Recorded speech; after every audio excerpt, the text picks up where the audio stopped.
Hey guys, I'm Rebecca and I'm a small world teacher. I mostly teach gentle yoga, but I also teach arm balances and inversions at the studio along with a friend of mine, Dan Baker. And unfortunately, we had to cancel our next inversion workshop, which was supposed to be last week at the studio. But I thought it would be fun to bring you guys a quick, like maybe 5-minute crow tutorial. So if you've been working on your crow at home, I wanted to bring you some like tips and tricks, ways to support that practice at home so that next time when you come to the studio, you can like really rock your crow. All right, so we're gonna go ahead and start in Malasana because for me, that's one of the most important prep poses for crow. So the deeper and tighter and more compressed your Malasana squat, which is this pose, the easier crow is gonna be for you. So I'm gonna show you from the side. The closer that you can get your thighs to your body, and the closer you can get your armpits to your knees, that's going to really build a super strong compressed crow. So if you're working on crow, one good way to start is just working on your squat, so working on your Malasana. All right, so from here, grab your block, by the way. Block is a really cool prop for crow. So sorry I didn't tell you that at the beginning, but hopefully you have a block at home. If not, that's okay. We can do it without a block.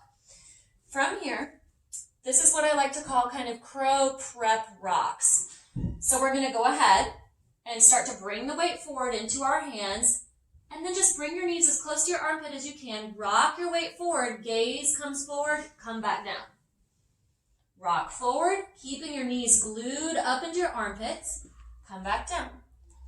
So you can do these, just working on building that awareness of the body position and the awareness of pouring weight into your hands, and then coming back down.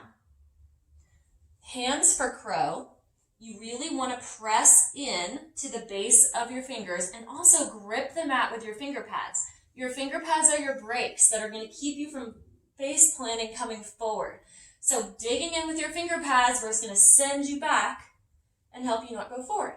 So you're also working on that as you bring your weight forward. Dig in with your finger pads to help send you back down. All right, so from there, the next step is to come into that prep position and stay.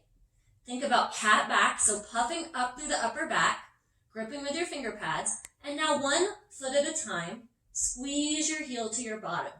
Squeeze, squeeze, push the mat away, squeeze, belly button pulls to spine.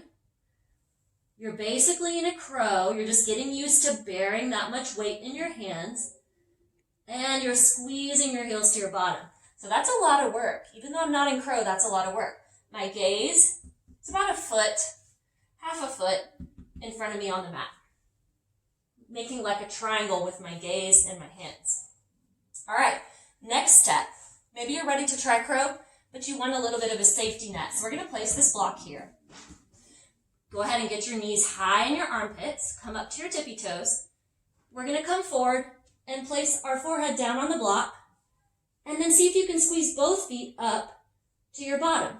From here, press into your hands. See if you can lift your forehead up off the block. You can always come back down. Come up, come down, come up, come down. So that's another option. Another option is to stand on your block.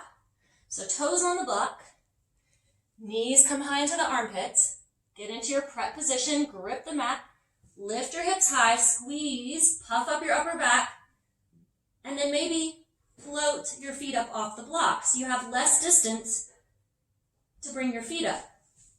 You could even have 2 blocks, one under the front, one under the back. All right.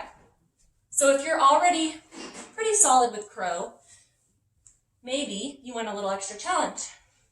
So maybe you squeeze the block between your feet. And so we're going to come to crow, knees high in the armpits, squeezing the block between your feet, seeing if you can maybe tap down. So tap, up, tap, up. Another option is to actually tap your wrists in crow. So build as high and tight of a crow as you can. Come into crow. And then from here, see if you can really flex the feet and tap your toes into your wrist. That's really tough, builds a lot of strength. Awesome. So the last little crow tidbit that I have for you is baby crow. Sorry, I'm out of breath. So baby crow is, maybe you're having trouble with your wrists, maybe you've tweaked your wrist, I've done that before, but you still want to work on your crow. So we're going to come to our forearms.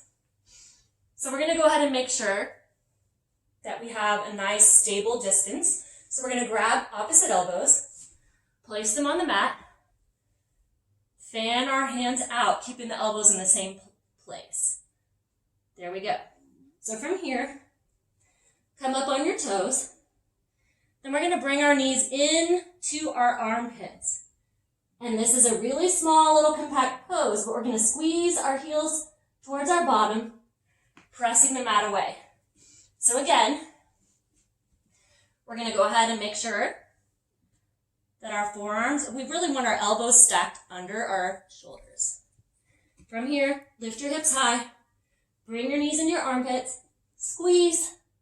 It's a tiny little pose, really heavy on the core, but you're going to save your wrists.